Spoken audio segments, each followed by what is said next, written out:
netizens, napasana all kay Apo Wang-od matapos itong gawin kay Piolo Pascual. Walang pagsidlan ang inggit ngayon ng maraming netizens sa tinaguriang last and oldest mambabatok o tattoo artist sa Pilipinas na si Apo Wang-od o kilala rin sa pangalang Maria Ugay matapos gawin ang bagay na ito sa ultimate heartthrob at napakasikat na aktor sa ating bansa, walang iba kundi ang nag-iisang Piolo Pascual aka Papa P. Sinadya nga ng aktor si Apo Wang-od upang maranasan ang pinipilahan at napakasikat na tradisyonal na pagtatato nito. Samantala, halos ikahimatay naman ng maraming netizens, lalong higit ng mga fans and supporters ng aktor na si Piolo Pascual, ang ginawa ni Apo Wang-od sa aktor na bukod sa kilala bilang mambabatok ay sikat rin dahil sa kanyang mga Hokage moves.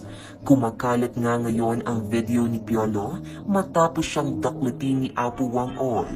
Kitang-kita sa video na napatawa na lamang si Papa B nang dahan-dahang lumapat sa kanyang nota bells ang kamay ng mambabatok.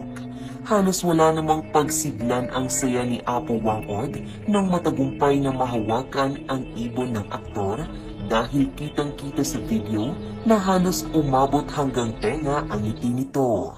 Samantala, maraming netizens naman ang napasana all at inggit na inggit ngayon kay Apo Wang-od matapos magawa ang bagay na ito kay Papa P. Mga komento, sana all lola, buti ka pa, daming naghahangad dyan eh. Present ako. Saluto Apo Wang-od, siya lang nakakagawa nito. Sana all, nadakop ang bird. Abot kamay na pangarap. Ganito pala para humaba ang buhay. Apo Wang-od lang sa kalam. Grabe, makadakot, sukat na sukat. Mapapasana all ka na lang talaga. Ngiting tagumpay. Yan siguro powers niya, kaya ang lakas pa niya. Sa kabilang banda, kung may maraming natuwa at napasana all sa ginawa ni Apo Wang-od, mayroon rin namang hindi natuwa at binabatikos ngayon ang mambabatok.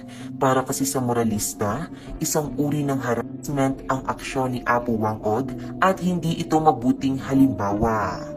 Paano pag binaliktad ang sitwasyon? Lalaking Wang-od ang manggaganyan sa mga babae. Matuwa ba kayo? This shouldn't be condoned. Alam ko malaki ang respeto natin kay Apo Wang-od at sa sining niya ng pagtatattoo.